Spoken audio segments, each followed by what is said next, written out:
Gather round. Excuse the glare in my glasses. I kind of need them tonight because I'm going to read something from here that I think is important. My Road to Damascus, a journey through spirituality, mental health that leads to liberation and personal development by Tori Jones, aka Wet.DirtTheeMC. Gather round. Story time with Wet.DirtTheeMC. As I'm writing this, I'm still in the midst of my own storm.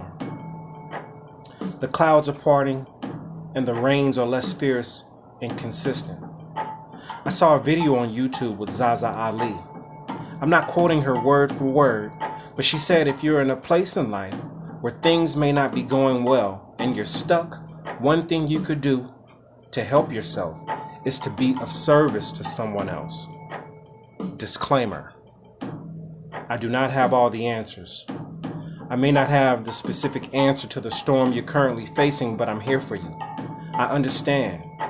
For men, especially good men, who've had the unfortunate things happen in life, or who've had unfortunate things happen in life. When we're down, we're supposed to just man up and deal with it. Stop being a punk, stop crying, stop being a sissy, stop complaining. But what if you can't? What if you're in a period of time during your life and unfortunately your marriage falls apart, you lose your job, or you experience the misfortune of losing a dear loved one? How can you just shake it off? In most cases you can't, and it is okay. There's a process for all things. A lot of us spend a great deal of time focusing on the why. Then we constantly replay many of the things that's transpired in our past in our present minds. We live in victim mode, which keeps us from finding the solutions. What many people don't realize is that replaying certain things in our minds that have brought us negative results can become habit, addictions. They say it takes 21 days to form a habit.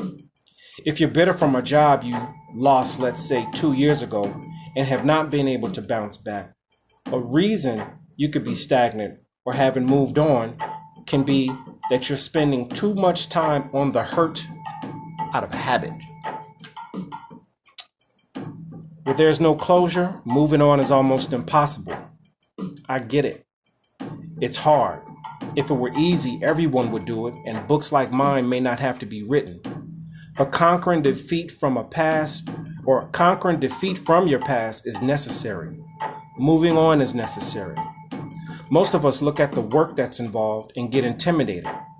We see this big mountain of whatever it may be: finances, a failed relationship, a career, improving health to avoid sickness, and determine that it's easier to suffer than to work to not suffer.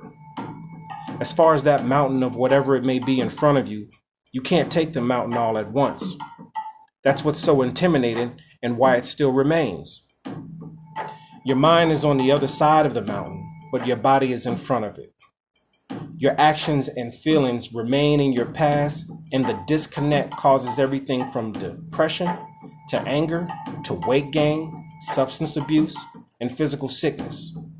I'd suggest embracing being at the bottom of the mountain. Respect that moment of clarity, the bottom. Then climb one step at a time. Be in the moment of each step. There's no need to look up because you already know what's there. Concentrate on progress at your own pace. Be methodical. Make sure that by the time you reach the top, you've learned everything from how you got to the bottom in the first place, to embracing the new power and freedom of overcoming. This is that great second chance you'll have in life to be as creative and imaginative as you were at 7 years old. If you've never heard this before, they say the imagination is the preview to life's coming attractions. Albert Einstein said that. Should have credited him in the book. I'll put it in a revision. If you're already at the bottom and starting from scratch, you finally have the license to do and be whatever it is you want. Take advantage of this. Appreciate the journey. It's a true blessing when you think about it. Then throw a light and a rope for the next person who will be coming after you. So, that's how I start my book off. I just want people to be encouraged. I want people to understand that there's help out here for you. You can read books like this, seek therapy, talk to friends, watch YouTube videos. There's a lot of motivational and a lot of positive people doing great things to just share their experiences and journeys. And basically, it's just a matter of helping one another. Like I said here, if you're in a situation where you're stuck, one of the best things you could do to get unstuck is to help somebody else, be of service to somebody else. All right? It's just a little bit. I'll come back. You like that beat? It's dope, ain't it? Anyway, that's enough. Peace.